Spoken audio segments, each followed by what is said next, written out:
বন্ধুরা, আজকের ভিডিওতে আমরা একটি নতুন কোম্পানি, সেটি হচ্ছে আইসিআইসিআই এএমসি, তার লিস্টিং হতে চলেছে শেয়ার বাজারে আজকেই। আর এই কোম্পানিটি কিন্তু লিস্টিং এর আগে থেকেই মার্কেটে একটা হিউজ হাইপ সৃষ্টি করেছিল। সেই জন্য আমি এই আইপিওতে পার্টিসিপেট করেছিলাম এবং আমি কিন্তু একটি লট পেয়ে গেছি শেয়ার হোল্ডার কোটাতেই। আর এই কোম্পানির আইপিওতে লিস্টিং এর পরে রিটেল ইনভেস্টাররা কি করতে পারে, তারা লিস্টিং কিন্তু অবশ্যই নিয়ে নিতে পারে, প্রফিট বুক করে নিতে পারে।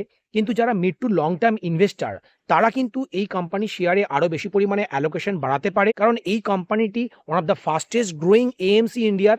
আর এই কোম্পানির ম্যানেজমেন্ট হচ্ছে আইসিআইসিআই ব্যাংক। আর এই আইসিআইসিআই ব্যাংক খুব ভালোভাবে ম্যানেজ করেছে এই এএমসিটিকে। আর এই কোম্পানির কাছে ইন্ডিয়ার সবচেয়ে বেশি মিউচুয়াল ফান্ডের পোর্টফোলিও আছে, মানে এরা ডিফারেন্ট টাইপের মিউচুয়াল ফান্ড অফার করে থাকে রিটেল ইনভেস্টারদের জন্য, এইচএনআই ইনভেস্টারদের জন্য পিএমএস সার্ভিস আছে, এছাড়া বিভিন্ন প্যাসিভ ফান্ড ইটিএফ এদের কাছে আছে। সেই জন্য আমি কিন্তু এই আইসিআইসিআই এএমসির স্টকে কিন্তু মিড টু লং টার্মেও খুবই আশাবাদী। আর আমার ধারণা এই কোম্পানিটি ইনভেস্টারদের ওয়েলথকে অনেক গুণ মাল্টিপ্লাই করবে লং টার্মে। তাই আপনারা এই ধরনের বিজনেসে যখনই পাবেন, আপনারা লিস্টিং এর পরেও কিন্তু অ্যাকুমুলেট করতে পারেন। আর বন্ধুরা, এক্ষেত্রে একটা বিশেষ ইনফরমেশন দিয়ে রাখি যে এই আইসিআইসিআই এএমসির মতো এইচডিএফসি এএমসিও কিন্তু খুব ভালো পারফর্ম করেছে বিগত কয়েক বছর ধরে।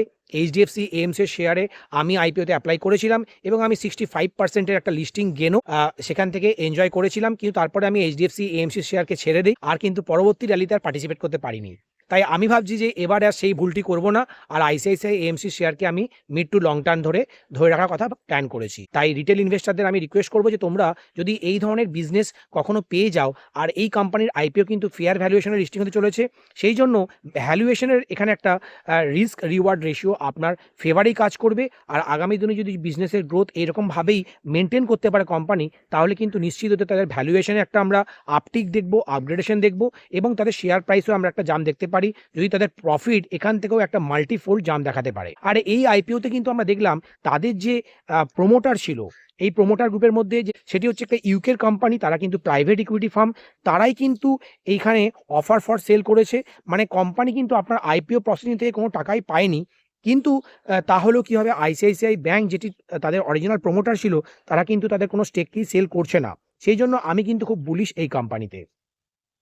আর প্রাইভেট ইকুইটি ফার্মদের কাজই হচ্ছে যে কোনো কোম্পানি তারা লো ভ্যালুয়েশনে বাই করে, আর সেই কোম্পানিটি যখন ম্যাচিওর হয়ে যায়, তাদের যখন যে স্টকের যে ভ্যালুয়েশন ছিল সেটা অনেক গুণ বেড়ে যায়, তখন সেখান থেকে তারা প্রফিট বুক করে নেয়। সেই জন্য এই কোম্পানির যে লিস্টিংটা হচ্ছে, এতে কিন্তু আমি খুবই আশাবাদী। তাহলে বন্ধুরা, আপনারা আশা করছি আজকের ভিডিও থেকে একটা ক্লিয়ার আইডিয়া পেয়ে গেছেন যে আপনারা বাই করবেন না সেল করবেন না হোল্ড করবেন এই আইসিআইসিআই এএমসির শেয়ারে।